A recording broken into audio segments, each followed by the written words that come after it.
Eu convido os irmãos a abrir no Salmo de número 14, que foi lido na abertura aqui do culto.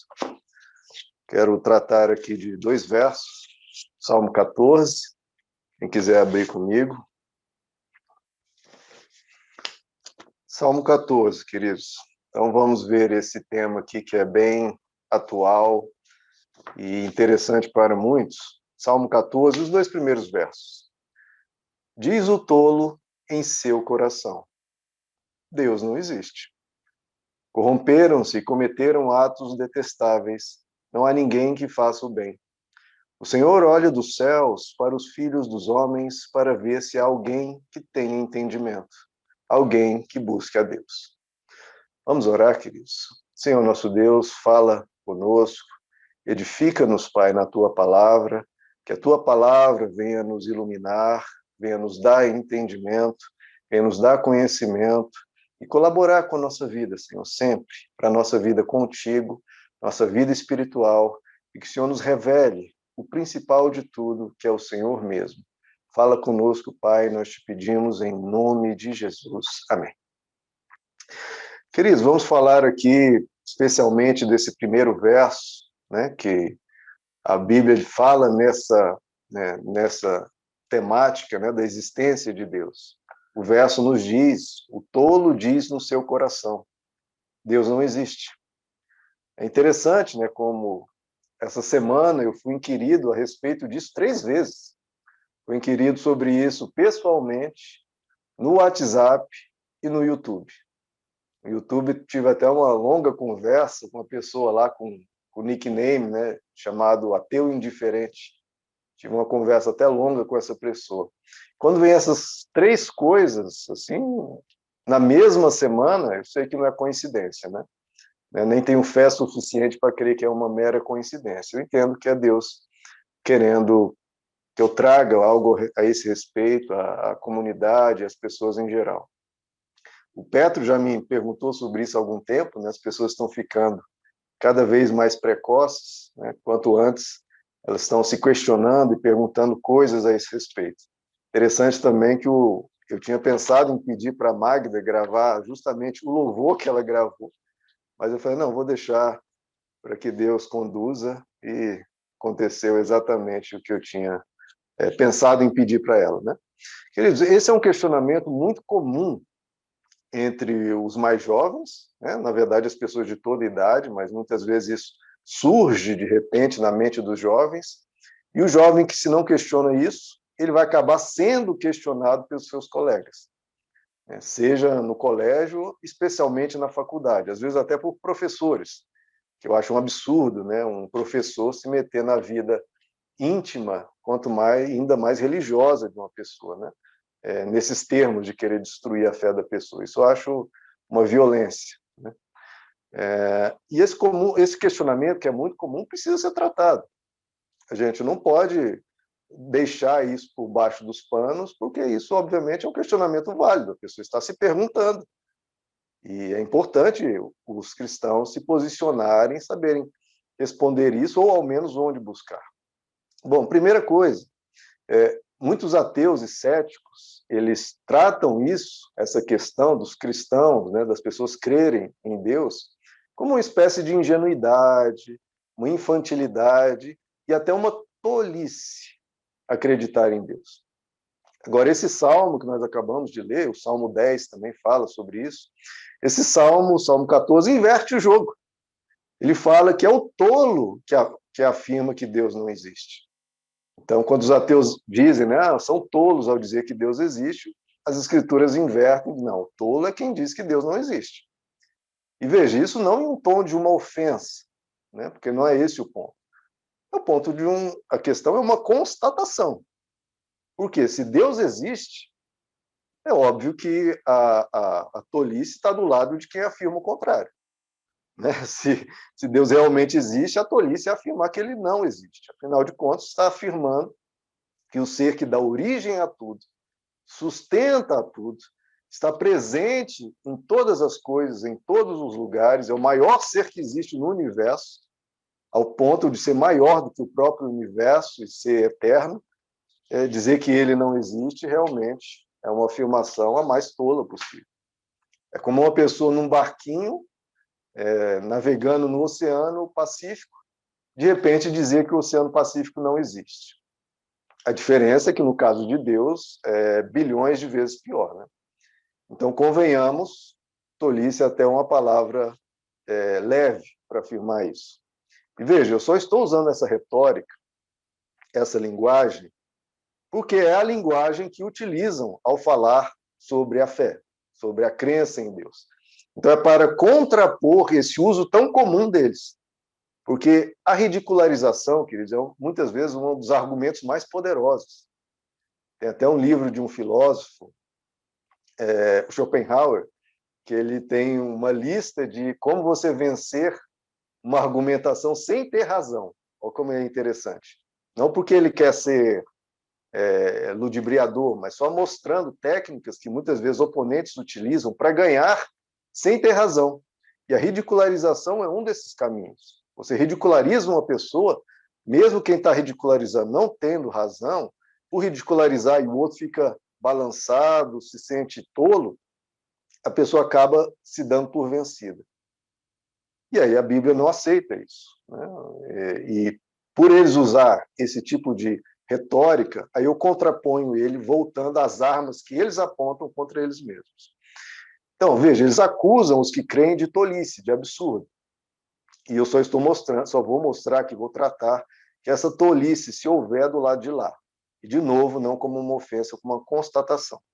Tolice porque está questionando Deus através da consciência, através do pensamento que o próprio Deus lhe deu. A pessoa só tem condições de questionar Deus porque Deus deu consciência a essa pessoa, senão ela não teria como. A pessoa diz, Deus não existe e está respirando. É uma contradição. É a mesma coisa que um computador dizendo que ele não foi criado. Computador dizendo que não existe o criador dele. Exatamente esse é o ponto. Um computador dizendo que o criador dele não existe. É tolo assim. A diferença é que o ser humano é trilhões de vezes mais complexo que um computador, mas trilhões mesmo. Você pegar até uma minúscula parte do ser humano, ele é trilhões de vezes mais complexo e mais espetacular do que um computador. É importante a gente tratar dessas questões, porque muitas vezes o jovem, ele de repente acorda um dia e fala, poxa, será que Deus existe? E por que eu creio que Deus existe? E às vezes ele pensa, poxa, não tem argumento nenhum a favor da existência de Deus. Então, parece que eu estou me sustentando no nada.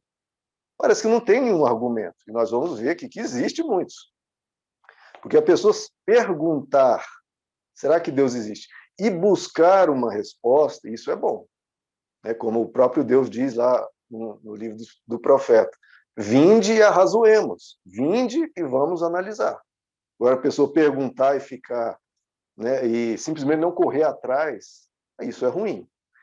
O ruim são as perguntas daquela pessoa que não tem o conhecimento, e pior, às vezes se acha superior porque não conhece, e acha que porque ele não conhece, não há respostas para aquilo que já foi respondido, muitas vezes há séculos, ou até mesmo há milênios. Então, a pessoa, se ela faz uma pergunta, ela tem que buscar a resposta. Fazer uma pergunta e simplesmente deixar lá e ter aquela espécie de preguiça intelectual e não correr atrás. Por exemplo, só um breve exemplo. Uma pessoa que se pergunta isso, será que Deus existe?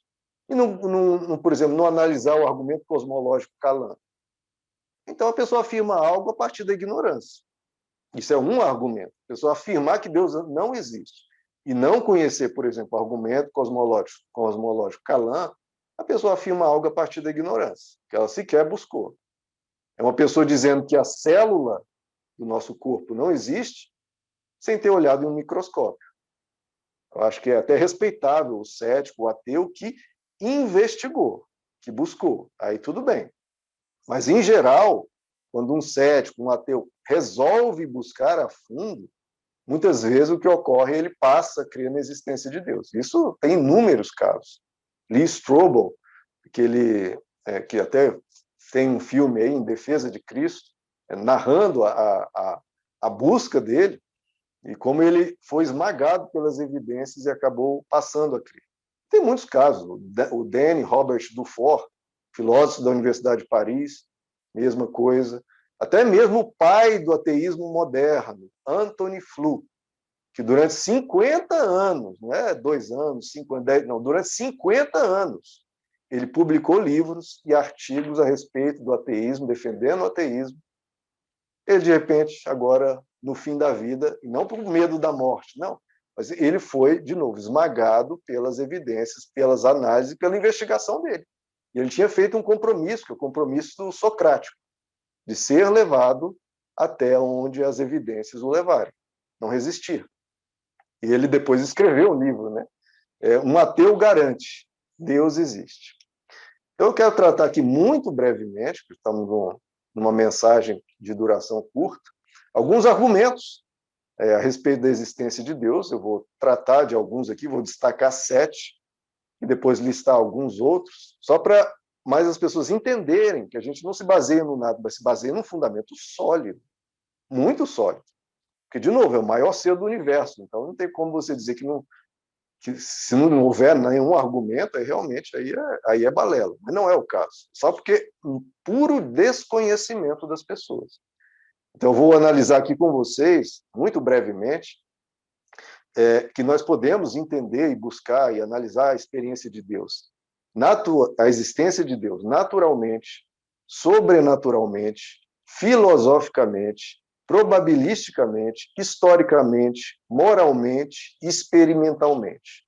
Então, em todas essas perspectivas do conhecimento humano, você pode encontrar demonstrações e análises da existência de Deus. De novo, naturalmente, sobrenaturalmente, filosoficamente, probabilisticamente, historicamente, moralmente, experimentalmente, além de outros. Eu vou falar aqui muito breve, quem tiver interesse, eu tenho um TCC do meu curso de teologia, eu fiz nessa área, mas também, obviamente, não é tão detalhado, porque é um TCC, tem 60 e poucas páginas, mas eu tenho vasto material sobre isso e a literatura especializada. Então, aqui nessa breve mensagem, eu não terei como ir muito profundo, nem analisar contrapontos, nem nada disso. Então, vai ser só uma abordagem assim, bem por cima e geral, né, para a gente entender um pouco disso. Primeiro, a gente pode entender a existência de Deus naturalmente. É como o Salmo 19 nos diz. Os céus declaram, os céus declaram a glória de Deus. O firmamento proclama a obra de suas mãos. Um dia diz isso a outro dia. Uma noite a revela a outra noite. Sem discursos nem palavras, não se ouve a sua voz, mas a sua voz ressoa por toda a terra e as suas palavras até os confins do mundo. Então, olha só, estamos falando da natureza. Os céticos acham que crer em Deus é uma necessidade, né, da infantilidade humana ou da tolice humana, quando não é o caso. É o fruto do esmagamento da realidade da existência sobre nós. Existe a natureza, existe a realidade. E isso nos provoca. Da onde vem tudo isso? Da onde vem essa miríade de seres, e não apenas seres vivos, mas também astros, estrelas, planetas? De onde vem tudo isso? Então, na verdade, cada passarinho, cada flor, cada formiga, cada célula, cada ser humano, cada estrela é um argumento para a existência de Deus, porque você tem que saber e tem que buscar de onde que vem tudo isso. Essa que é a grande provocação que desperta em toda a humanidade, em todas as culturas, ao longo de todos os séculos e milênios, esse entendimento de haver alguém que causou tudo isso, que gerou tudo isso, o chamado Criador. Cada coisa que existe demonstra a existência de um Criador. Por exemplo, se você andando por uma floresta, estou aqui do lado do Parque Águas Claras, se você andando por ali, encontra no meio da floresta um relógio, você não supõe que que o relógio, uma coisa intrincada, uma coisa complexa, que você vê ali inteligência, você não, de repente, pensa que aquilo surgiu ali do nada, brotou do nada. Aquele relógio ali, os átomos acabaram, de alguma forma, se aglutinando e formam um relógio. Isso é completamente absurdo. Isso é uma fé que eu não tenho.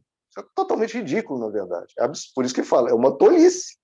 Você acreditar que os átomos se aglutinaram e formaram uma coisa que você enxerga e vê inteligência ali. É uma coisa, né? É uma rocha. Há inteligência ali. Então você supõe, ao encontrar um relógio numa floresta, você supõe, com certo grau de certeza, que aquilo ali foi criado, que aquilo ali foi fabricado, que há um criador por trás daquilo. E aí eu vou colocar um contraponto, que é muito básico e muito simples, mas a pessoa se acha genial, né? O Richard Dawkins, se vocês buscarem aí, talvez seja o ateu mais famoso do mundo atualmente, já teve outros expoentes aí, mas Richard Dawkins é um dos mais famosos. Ele escreveu o livro O Relojoeiro Cego, em que ele trata esse argumento e fala, não, parece que o relógio parece que aponta para um criador, mas você não suporia isso se você vê uma fábrica de relógio do lado. Ele, com isso, querendo argumentar que, né, os seres vivos, que são tão complexos, são tão intrincados, você supõe um criador? Não, não precisa, porque tem uma fábrica desses seres vivos ali, que é a evolução darwiniana. Isso é totalmente, não tem nada a ver uma coisa com a outra, porque para surgir o primeiro ser vivo, né, aí não há não tem como a evolução parte dos seres vivos já existentes e só mostra como eles progrediram, né? Mas mesmo assim esse argumento é totalmente bobo, até bem bobo, porque se um relógio nos faz pensar que há um criador para ele, se você encontra uma fábrica inteira de relógios numa floresta, aí que você vai pensar que existe um criador para a fábrica de relógios, pelo amor de Deus.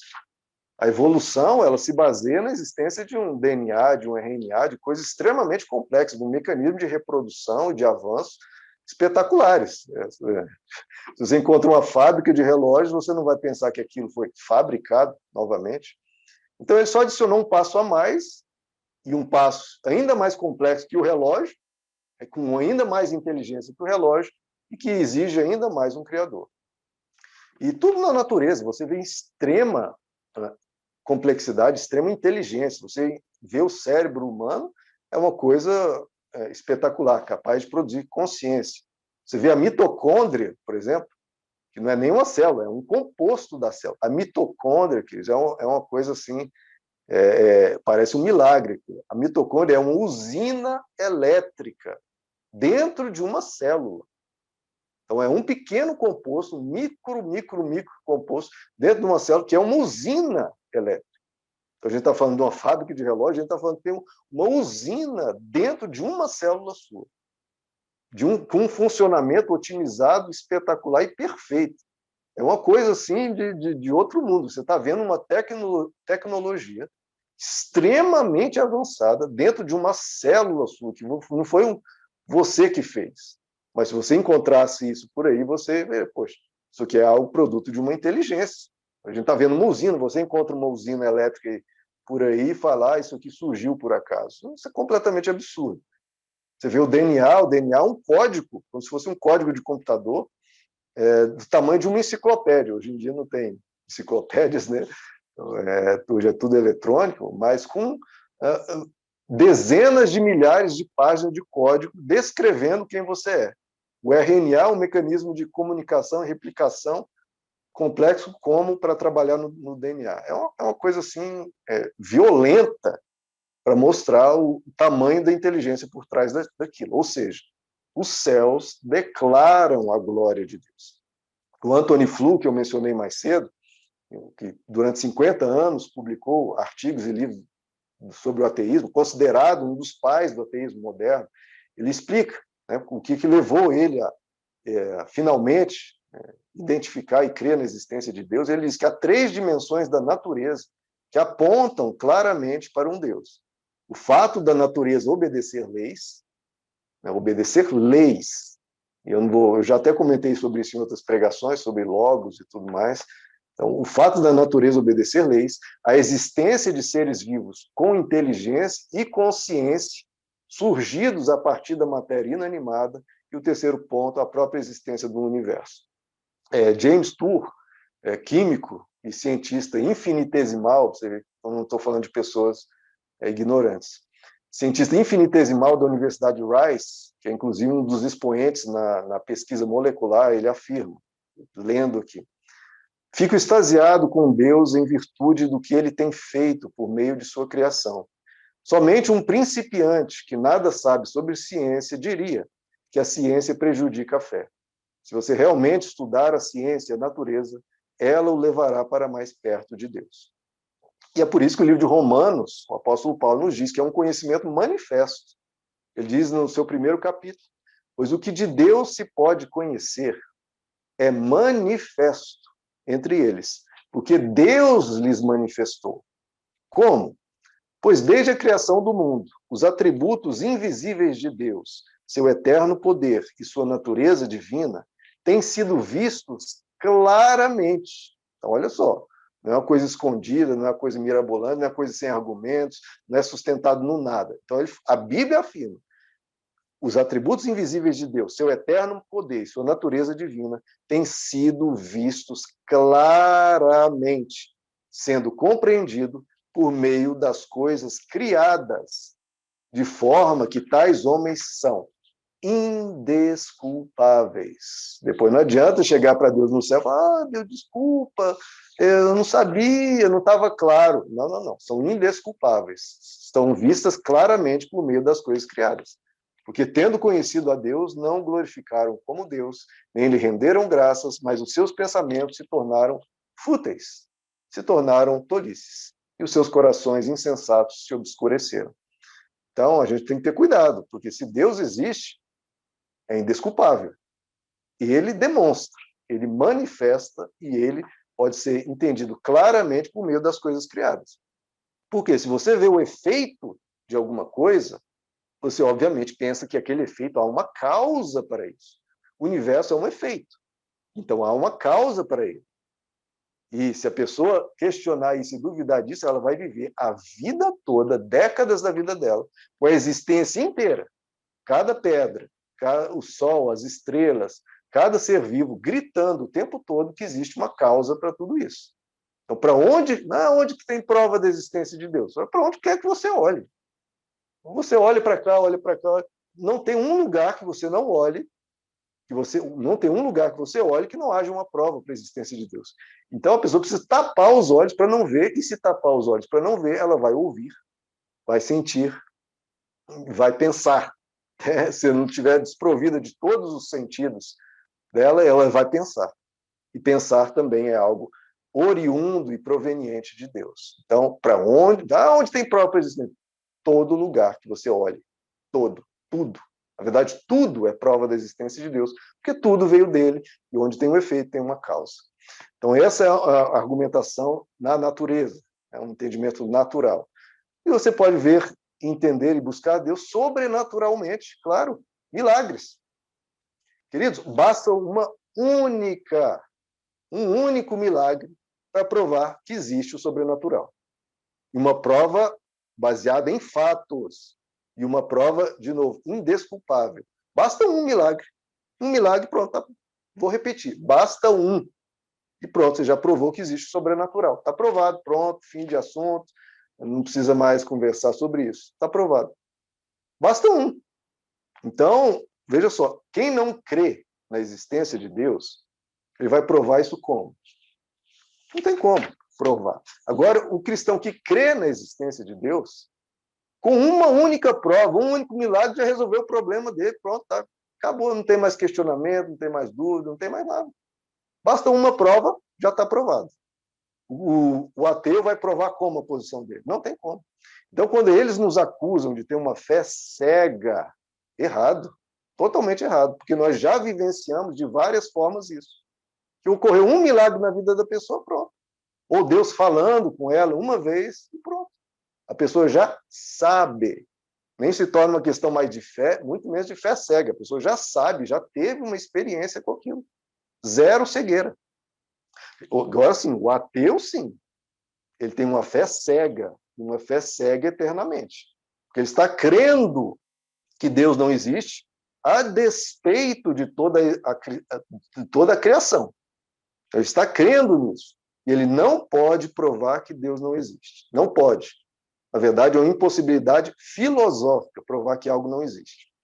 Quer dizer, na verdade, a única forma de provar a inexistência de algo é se a pessoa verificar simultaneamente, em todos os lugares do universo, de todas as dimensões, verificar simultaneamente que aquilo não está lá, não existe lá. Ou seja, basicamente, para a pessoa provar que Deus não existe, ou que alguma coisa não existe, ele teria que se tornar Deus, né? Porque tem que estar presente em todos os lugares simultaneamente. Então, não dá para provar que algo não existe. Então, ele vai ter uma fé cega, e uma fé cega para sempre, contra toda a realidade, contra a própria vida dele, contra milhões e bilhões de milagres que já ocorreram ao longo da história humana, e ainda ocorrem e ainda ocorrerão. Por isso que é uma fé cega e tola. Porque vai contra a realidade, contra ele mesmo e contra milhões e bilhões de milagres que ocorreram e vão continuar ocorrendo. Aí sempre tem aquela pergunta, por que Deus não se apresenta? Isso aí tem várias explicações para isso. Deus aparecer aqui já resolve o problema. Não, não resolve problema nenhum. Tem vários porquês disso. Eu vou citar só um.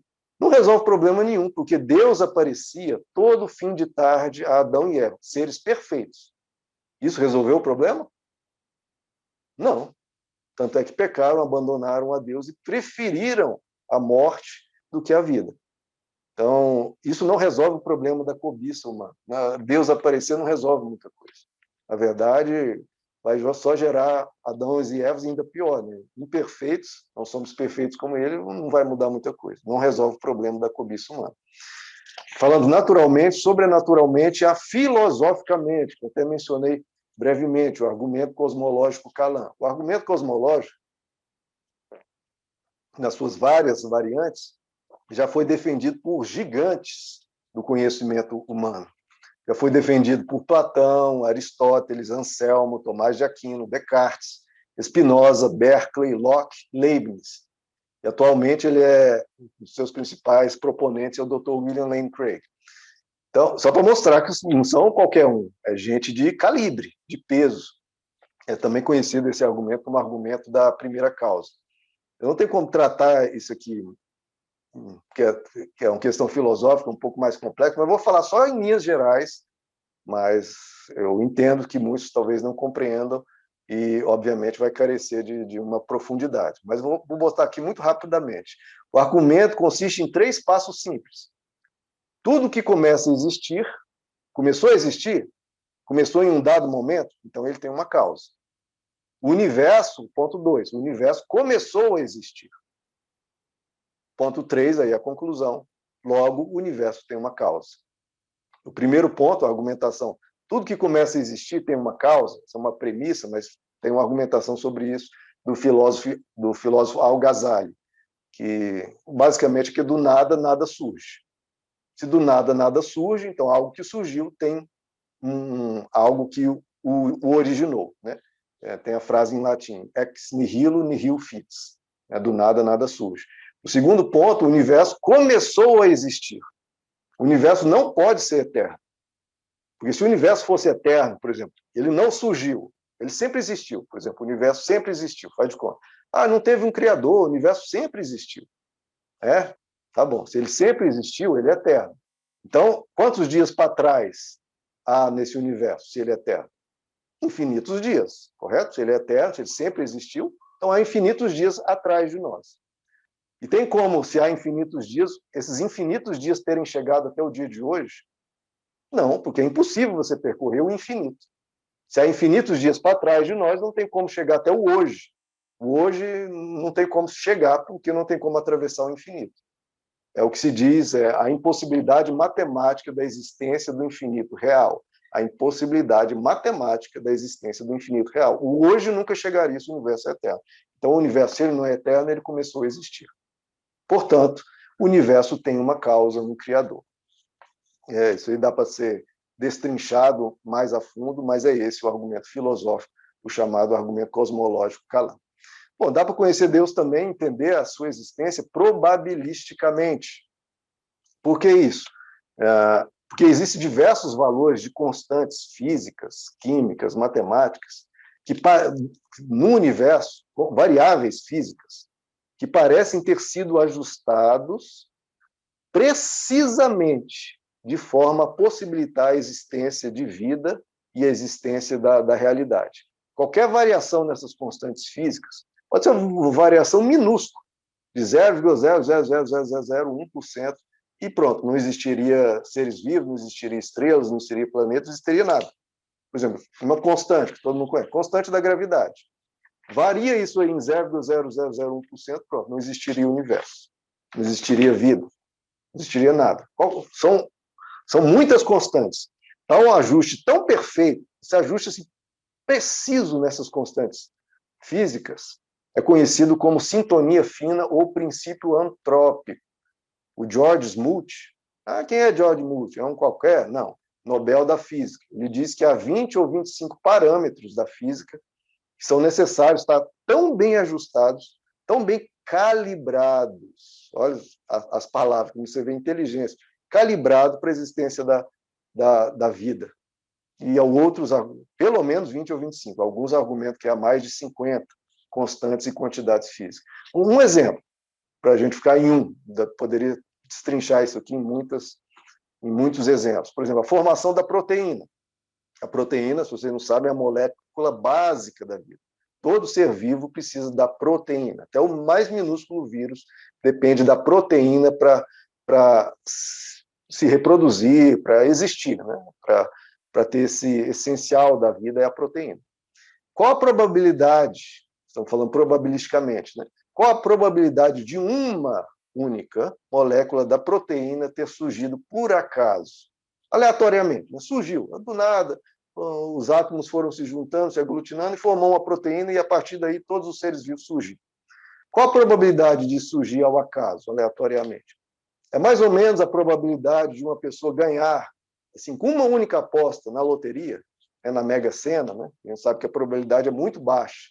Se apostar na Mega Sena, a chance de você ganhar é irrisória.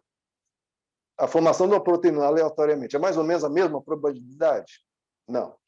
Para uma proteína ser formada aleatoriamente, é o mesmo que uma pessoa ganhasse na loteria uma vez por segundo.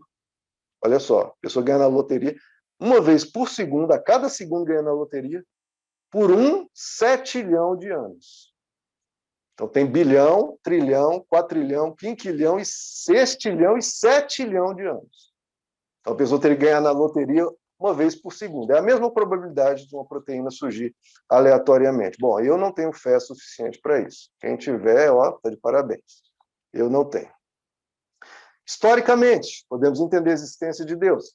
No caso, a ressurreição de Jesus. Tem até uma pregação que eu destrincho isso. Também não dá para ser tão profundo, mas aquela pregação que eu fiz da ressurreição mostra argumentativamente, de uma forma objetiva, por que a ressurreição é um fato histórico bem comprovado, documentado e praticamente incontestável. O apóstolo Pedro nos diz em sua segunda carta, de fato, nós não seguimos, olha só, de fato, nós não seguimos fábulas engenhosamente inventadas por alguém, quando lhes falamos a respeito do poder e da vinda do nosso Senhor Jesus Cristo. Pelo contrário, nós fomos testemunhas oculares do ocorrido. Olha, nós presenciamos, não é que alguém inventou, não é que alguém nos contou, não é que nós tivemos, né, um sonho ou um anjo nos apareceu, não, nós vimos, fomos testemunhas, nós vimos a coisa acontecer, gente. Vocês querem que eu faça o quê? Eu vi o negócio. Ele morreu numa cruz, crucificado, e 3 dias depois ele estava de pé, inteiramente perfeito. O apóstolo João, outro testemunho ocular, ele diz na sua primeira carta, o que era desde o princípio, o que ouvimos, o que vimos com os nossos olhos, nós vimos, não tem como negar.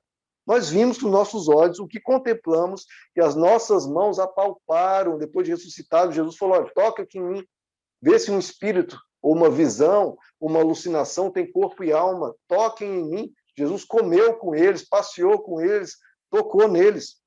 O que contemplamos e as nossas mãos apalparam, isso proclamamos a respeito da palavra da vida. Então, mas isso é uma coisa lá do passado, a história, é um relato. Sim, Mas toda a ciência da investigação, da história, da antropologia se baseia na ciência da investigação do passado. Tem como você investigar isso. Ah, uma coisa lá atrás, sim, tem como você investigar isso. Senão, como é que uma investigação policial se daria? É sempre investigação a respeito do passado. A antropologia também, a história também. Se você tem testemunhas, você tem documentos, você tem uma análise do contexto, do que ocorreu, de todas as evidências, você conclui a respeito daquilo, se aquilo ocorreu ou não, etc. Então, é isso que é feito quando a gente analisa a ressurreição. Então, historicamente, você também identifica uma prova cabal da existência de Deus na ressurreição de Jesus Cristo. Moralmente, você também pode concluir isso, como o apóstolo Paulo diz em Romanos 2. Todo ser humano mostra que as exigências da lei estão gravadas em seus corações. Disso dão testemunho a consciência e os pensamentos deles, ora acusando-os, ora defendendo-os. Então, a existência de uma lei moral objetiva, absoluta e transcendente, nos leva e nos aponta para um Criador. Porque se não houver essa lei moral absoluta, então não há um Criador. Veja só, o C.S. Lewis, um ateu convicto, já tinha até publicado coisas sobre o ateísmo, ele chegou à conclusão a respeito de Deus a partir dessa lei moral. Ele diz: o meu argumento contra Deus era que o universo parecia cruel e injusto, muito sofrimento, muita maldade, muita perversidade. Então esse era o meu argumento contra Deus, ele diz. Mas de repente ele começou a pensar: espera, mas de que modo eu tinha essa ideia de justo e injusto? Se Deus não existe, o que é justo? O que é injusto? Não tem no que se basear, não tem nenhuma referência absoluta. É tudo relativo. Se você quiser matar a criança, quem é que vai te cobrar disso? Quem é que vai argumentar alguma coisa se não tem uma lei moral objetiva? Um homem não diz que uma linha está torta até que tenha uma ideia do que seja uma linha reta. Com que eu estava comparando esse universo quando eu chamei de injusto? Então, na verdade, quando as pessoas usam a existência da maldade para dizer que Deus não existe, se existe a maldade, não existe Deus.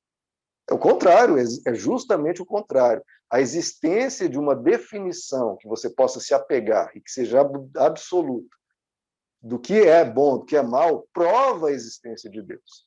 O Ravi Zacarias, numa pergunta, ele fala exatamente isso aqui, que eu acho que ajuda a entender um pouco melhor. Claro que eu estou sendo um pouco rápido, mas olha só o que o Ravi diz. Quando alguém questiona, mas se existe o mal, então não existe Deus. Deus não ia permitir essa maldade. O Ravi Zacarias diz: quando você diz que há muita maldade no mundo, certo? Você está dizendo, há muita maldade no mundo. Então você assume que existe o que é bom e o que é mal, certo? Certo. Se existe o que é bom e o que é mal, então para você diferenciar o bom do mal, você assume uma lei moral a partir do qual você separa uma coisa da outra. E se você assume uma lei moral a partir da qual diferencia o bem do mal, você assume alguém que postule essa lei moral. Mas esse é quem você está tentando negar. Se não há quem postule uma lei moral absoluta, então não há lei moral. Se não há lei moral, não há como diferenciar entre bem e mal. Se não há como diferenciar entre bem e mal, então não há maldade, que é um absurdo. Então, quem quiser analisar isso depois com mais detalhes, pode me procurar.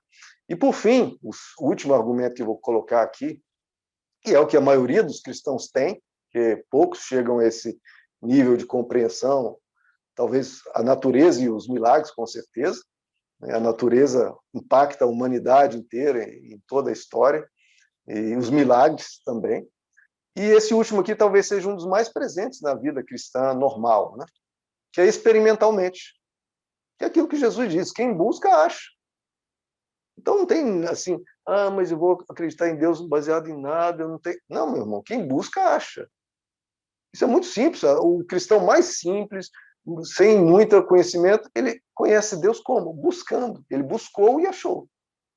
Como o próprio Deus diz: buscais e me achareis, quando me buscares de todo o coração. Quem busca, não por curiosidade, ou só para dar uma de... enfim, fazer alguma brincadeira, alguma investigação. Não. Quem busca mesmo, de todo o coração, e deseja e quer se encontrar com Deus mesmo, essa pessoa se encontra. Ore, meu, ore. Busque intimidade com Deus, converse com Deus. Eu já citei isso em algumas pregações, a história do Bob Hartman, que é o criador do Petra, das maiores bandas de todos os tempos do cenário cristão. Né? Ele diz que ele era um ateu absoluto, jamais nem cogitava esse negócio de Deus. Só que um dia ele passou por um perrengue tão grande, ele viu que a vida dele ia ser destruída. Aí falou, bom, eu não tenho a quem recorrer, esse negócio não tem como resolver, é impossível para mim, isso vai me esmagar, não custa nada. Eu vou fazer aqui uma oraçãozinha, nem sei como é que faz esse negócio, mas vou falar aqui, ó Deus, se você existe mesmo, aí, como o pessoal diz, eu não acredito nisso, mas fazer o quê? Vou tentar aqui. Me ajuda aí, Deus, me ajuda. Vamos ver se você existe mesmo. E assim, em poucos dias aquele problema colossal foi resolvido. Aí ele, isso aí foi uma coincidência, se eu não tivesse feito aquela oração coisa nenhuma, ia ter resolvido do mesmo jeito. Eu fui bobo, fui tolo de ter feito essa oração, foi o desespero. Né? O desespero às vezes faz a gente perder o raciocínio lógico, faz a gente parar de ser inteligente. Então, foi uma coincidência. Certo. Passado um tempo, ele caiu em outra situação, em outra enrascada, que ele se viu perdido de novo. Aí falou, meu amigo, quer saber? Vou tentar de novo, vou fazer aquela oraçãozinha. Deus, se você existe aí, vamos ver. Me ajuda aí. Fez a oração, de novo resolveu. Aí falou, bom, de novo. Se eu não tivesse feito a oração, eu teria resolvido também. O que aquela oração me ajudou? Não ajudou coisa nenhuma. É só a história da carochinha. Vou perder meu tempo com isso, não. Aí aconteceu uma terceira vez, aconteceu uma quarta vez, uma quinta vez, sexta, uma sétima vez. Aí falou, não, peraí, é muita coincidência esse negócio. Aí já estou precisando de mais fé para crer que isso é mera coincidência. Eu estou precisando de mais fé para acreditar que Deus não existe do que Deus existe, porque eu estou vendo um negócio acontecer, pelo amor de Deus. Estou tendo experiências. É um fato, aconteceu. Aconteceu, eu orei e aconteceu.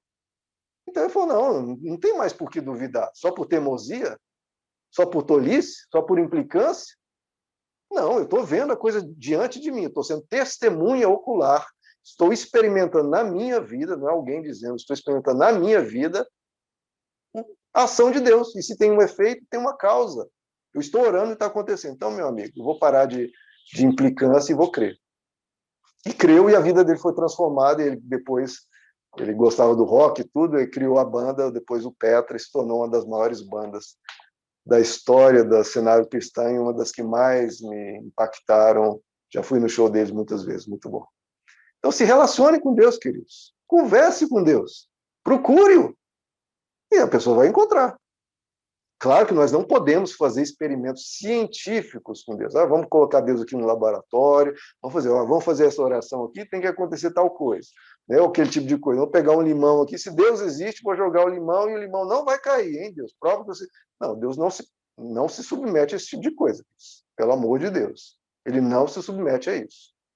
A experiência dele é contato de coração, contato de alma, contato de filho com pai, um contato de busca de coração, de espiritualidade. Ele não vai fazer esse tipo não vai participar desse tipo de coisa. Se você quiser conhecer a Deus, vai conhecer. Mas não queira ser dessa forma, da curiosidade. Não.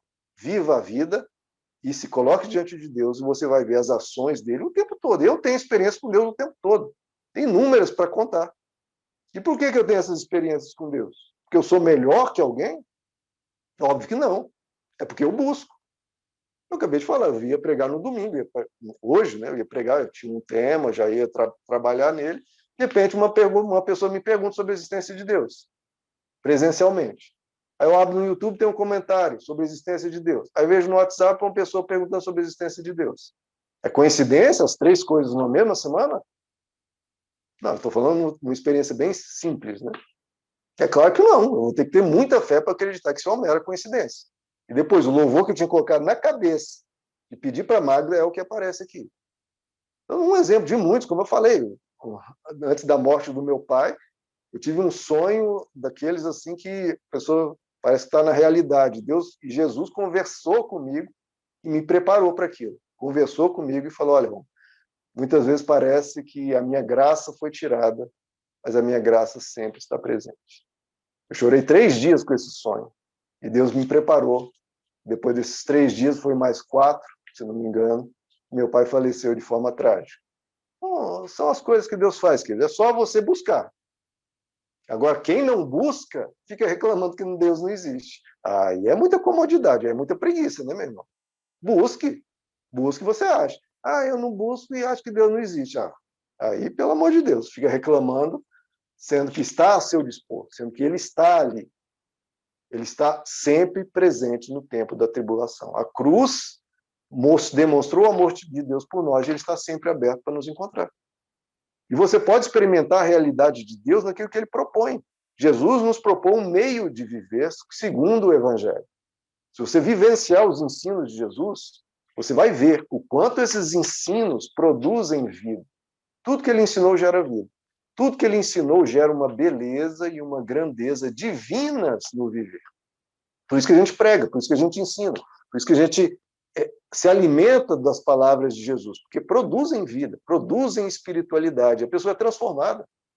A pessoa se encontra com algo muito sublime, muito divino, quando absorve aquelas palavras, quando as vive, ela vai desfrutando de uma realidade sublime, de uma beleza e grandeza divinas.